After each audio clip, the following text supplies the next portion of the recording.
Hello dear friends, एक बार फिर से स्वागत है आप सभी का आपके अपने यूट्यूब चैनल सुखमनी जोन में।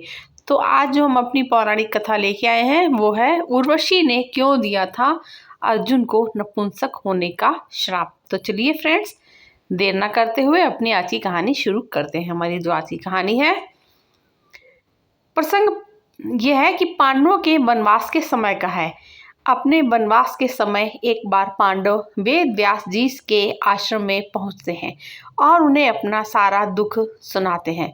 युधिष्ठिर ने वेद व्यास जी से प्रार्थना की कि वो उन्हें अपना राज्य पुनः प्राप्त करने का कोई उपाय बताएं।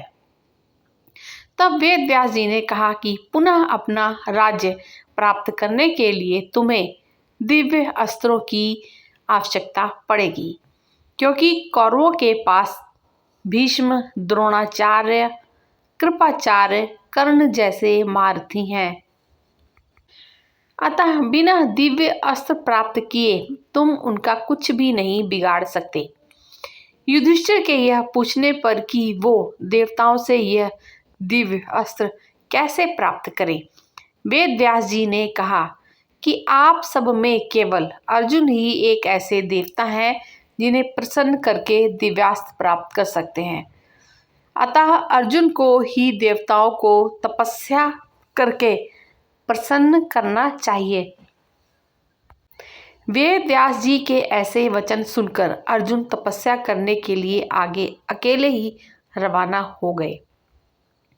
अर्जुन उत्तराखंड के पर्वतों को पार करते हुए एक अपूर्व सुंदर से वन में जा पहुंचते हैं। वहां के शांत वातावरण में वे भगवान शंकर जी की आराधना करने लगे, यानी कि तपस्या करने लगे।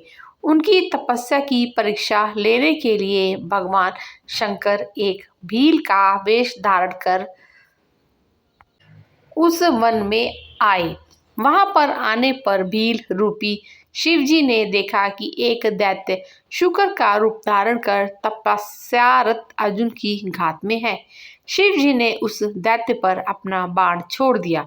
जिस समय शंकर भगवान जी ने दैत्य को देखकर बाण छोड़ा था, ठीक उसी समय अर्जुन की तपस्या टूटी और दैत्य पर उनकी दृष्टि पड़ी। उन्होंने भी अपना गांडीव धनुष उठाकर उस पर बाण छोड़ दिया। शुकर को दोनों बाण एक साथ लगे और उसके प्राण निकल गए। शुकर के मर जाने पर भील रूपी शिव जी और अर्जुन दोनों ही शुकर को अपने बाण से मरा होने का दावा करने लगे। दोनों के मध्य विवाद बढ़ता गया और विवाद ने युद्ध का रूप धारण कर लिया। अर्जुन निरंतर भील पर गांडीव से बाणों की वर्षा करते रहे, किंतु उनके बाण भील के शरीर से टकरा टकरा कर टूटते रहे और भील शांत खड़े हुए मुस्कुराता रहा। अंत में उनकी तरकश के सारे बाण समाप्त हो गए। इस पर अर्जुन ने भील पर अपनी तलवार से आक्रमण कर दिया। अर्जुन की तलवार भी भील के शरीर से टकराकर दो टुकड़ों में बट गई।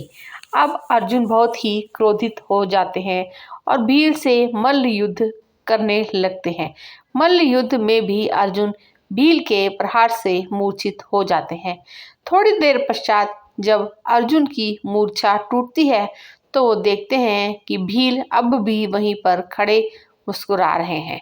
भील की शक्ति देखकर अर्जुन को अत्यंत आश्चर्य होता है और उन्होंने भील को मारने की शक्ति प्राप्त करने के लिए शिव मूर्ति पर पुष्पमाला कर डाली, किंतु अर्जुन ने देखा कि वह माला शिव मूर्ति पर पड़ने के स्थान पर भील के कंठ में चली गई। इससे अर्जुन समझ गए कि भगवान शंकर ही भील का रूप धारण करके वहां उपस्थित हुए हैं। अर्जुन शंकर जी के चरणों में गिर पड़ते हैं। भगवान शंकर ने अपना असली रूप धारण कर लिया और अर्जुन से कहा, हे अर्जुन, मैं तुम्हारी तपस्या और पराक्रम से अति प्रसन्न हूँ और तुम्हें पशुपत्यास्त्र प्रदान करता हूँ। भगवान शंकर अर्जुन को पशुपत्यास्त्र प्रदान कर अंतर्ध्यान हो जाते हैं। उसके पश्चात वहां पर वरुण, यम, कुबेर, गंधर्व और इंद्र अपने अपने वाहनों पर सवार होकर आ जाते हैं। अर्जुन ने सभी देवताओं को की विधिवत पूजा करते हैं। यह देखकर यमराज ने कहा, अर्जुन, तुम नर के अवतार हो तथा श्री कृष्ण नारायण के अवतार हैं। तुम दोनों मिलकर अब पृथ्वी का भार हल्का करो। इस प्रकार सभी देवताओं ने अर्जुन को आशीर्वाद और विभिन्न प्रकार के दिव्य एवं अलौकिक अस्त्र शस्त्र प्रदान कर अपने अपने लोकों को प्रस्थान कर जाते हैं।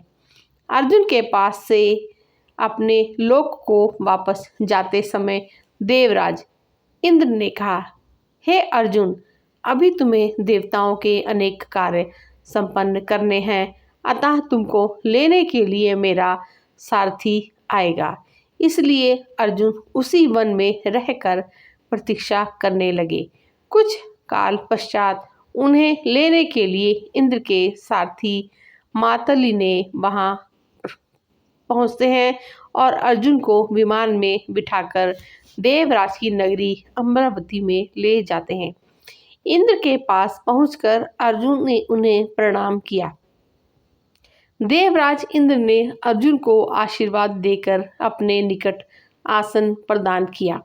अमरावती में रहकर अर्जुन ने देवताओं से प्राप्त हुए दिव्य और अलौकिक अस्त्र शस्त्रों की प्रयोग विधि सीखा और उन अस्त्र शस्त्रों को चलाने का अभ्यास करके उन पर महारत भी प्राप्त कर ली।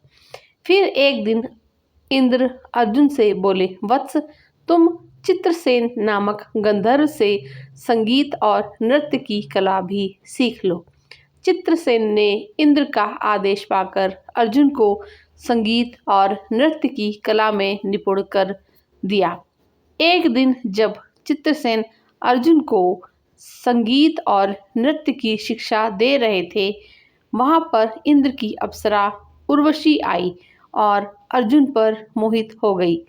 अवसर पाकर उर्वशी ने अर्जुन से कहा, हे अर्जुन, आपको देखकर मेरी काम वासना जागृत हो गई है, अतः आप कृपया मेरे साथ विहार करके मेरी काम वासना को शांत करें। उर्वशी के वचन सुनकर अर्जुन बोले, हे देवी, हमारे पूर्वज ने आपसे विवाह करके हमारे वंश का गौरव बढ़ाया था, अतः पुरु वंश की जननी होने के नाते आप हमारी माता के तुल्य हैं। देवी, मैं आपको प्रणाम करता हूँ। अर्जुन की बातों से उर्वशी के मन में बड़ा क्षोभ उत्पन्न हो जाता है और उसने अर्जुन से कहा, तुमने नपुंसकों जैसे वचन कहे हैं, अतः मैं तुम्हें शाप देती हूँ कि तुम 1 वर्ष तक पुंसत्वहीन रहोगे। इतना कहकर उर्वशी वहां से चली गई। जब इंद्र को इस घटना के विषय में ज्ञात हुआ तो वे अर्जुन से बोले, वत्स, तुमने जो व्यवहार किया है वह तुम्हारे योग्य ही था। उर्वशी का यह शाप भी भगवान की इच्छा थी। यह शाप तुम्हारे अज्ञातवास के समय काम आएगा। अपने 1 वर्ष के अज्ञातवास के समय ही तुम पुंसत्वहीन रहोगे और अज्ञातवास पूर्ण होने पर तुम्हें पुनः पुंसत्व की प्राप्ति हो जाएगी। इस शाप के कारण ही अर्जुन 1 वर्ष के अज्ञातवास के दौरान ब्रह्मनल्ला बने थे। इसे ब्रह्मनल्ला के रूप में अर्जुन ने उत्तरा को 1 वर्ष नृत्य सिखाया था। उत्तरा विराट नगर के राजा विराट की पुत्री थी। अज्ञातवास के बाद उत्तरा का विवाह अर्जुन के पुत्र अभिमन्यु से हुआ था। तो फ्रेंड्स, ये थी हमारी आज की कहानी। कहानी सुनने के लिए बहुत बहुत शुक्रिया।